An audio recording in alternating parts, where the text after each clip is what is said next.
slight break in the action here before our final contest of the evening. So just joined by Showbox promoter KIERAN GETHING. First off, KIERAN, brilliant shows tonight, mate. I know, no doubt, it's been very stressful. I know some of the things that's been going on behind the scenes. There's probably a lot more things going on that I'm not aware about. But it's been a cracking show. The atmosphere is brilliant. All the fighters have, well, done their job and put on cracking shows on, cracking fights on with some knockouts. The last fight was one of the best small all fights I've watched in a very long time. You've got to be a pleased man. Yeah, very much so. I mean, you commentated on our one in Abergavenny when we had Ethan George in a 4-round war. Again, we've had another 4-round war there. And I can't stop smiling. I've enjoyed it so much, Alan. So I put that one together. But you're not like secretly putting something in the water in the change room to make the fighters even more nasty. No, that was not something I do. No, he's absolutely excellent. Angelo had a little injury, I think, after the first round, but he wouldn't have told all the way through. Savage almost came in the last round, but Phil was there throwing bombs himself all the way through. It was excellent fight. And as you said, the whole show has been. We've had a knockout at cruiserweight, knockout at heavyweight, a really measured performance with someone's going to be boxing for titles next. A fantastic small little show we just had as well, and we've got another Irish would-be champion coming up after the interval now. But going forward, it bodes well for what we want to do in Llanelli. It's not just these guys who have boxed today.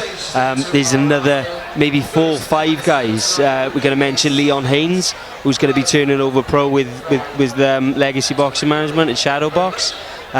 Ethan George is going to be making an appearance after his issues are fixed on this one.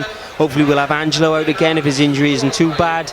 And the Swansea lot again. You know, it'll be an even bigger, better event. Just Ethan George, who's meant to be boxing tonight. What can you tell us about that fight and why it didn't happen? It was basically administration error. They thought the medical was due X and it was due Y. Not really anyone's fault. Maybe wasn't putting on the button enough with it, but the job's been done now, so it's all fixed ready for next time. And Mark Davis is also meant to box tonight. That fight fell through literally at the last minute. What can you tell us about that? Just a really poor showing from the alleged opponent. We did get someone sorted last minute, but due to the regulations and the administration from the board, the fight wasn't allowed to happen. So big sympathies to Mark Davis. He's so passionate about boxing, such a good boxer. And we will be looking to try and get him out closer to home now. And hopefully he can we'll get even more people here. He's brought people here even though he's not fighting. He's that influential in his area, and we hope to give him the opportunities that he deserves. And what's your next plans for your next promotions? And you've had 2 promotions quite close together time-wise. What's the plans going forward? Yeah, we're going to be looking now at either Swansea or Llanelli again. Then we are still looking at Deeside in North Wales for a show, and then Cardiff as well. We're looking at that area too, all within the next 4 months or so. So we are going to be very, very busy, but there's enough fighters in Wales to keep us busy. And I've been saying for a very long time, and also quite a few other people who do this social media work within Welsh boxing, that West Wales boxing is a bit of an untapped market. Fantastically so. I mean, look at the crowd here tonight. These guys travel to Cardiff and still bring the same numbers.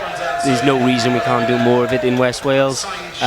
With Richie, who's part of the team, live in this area, it makes a lot of sense to bring it here. And we've got Angelo, we've got Ethan, we've got Leon, we've got Ben Crocker, Josh Kagan, Moses Jolly. We've got another fantastic show, I've just said right there. And 3 or 4 of them ready for titles, a couple of them ready for 50-50s, and then 1 or 2 you're looking to build up, so the right mix of a show. And Ben Crocker, who boxed earlier this evening, that was a really good fight. I thought it was a really good performance by Ben against a really tough guy who's a lot better than his record suggests. Agreed, definitely. And as we said all the way through it, it was a measured performance.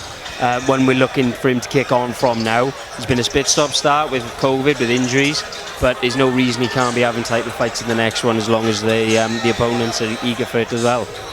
And Moses Jolly, another exciting performance from Moses. He's very charismatic, doesn't he? Interacts very well with the fans. We had Dorian Darch here doing the commentary. I know the plan is, there's no secret, the plan is for Dorian to get his licence back and hopefully those two fight for a Welsh title. I mean, how far off is that? I don't think it's far off at all. As long as everything goes okay with the board and Dorian gets back in the position where he can get in the ring, he'll be stepping in to brush the cobwebs off, if you like, try and get a solid opponent, and then he'll be stepping up, looking to fight for the heavyweight title for the first time in 30 years, I believe. So it's exciting times for Welsh boxing, and me personally, that is the fight I want to promote. I need a heavyweight title fight in my life. Okay, so back to the action.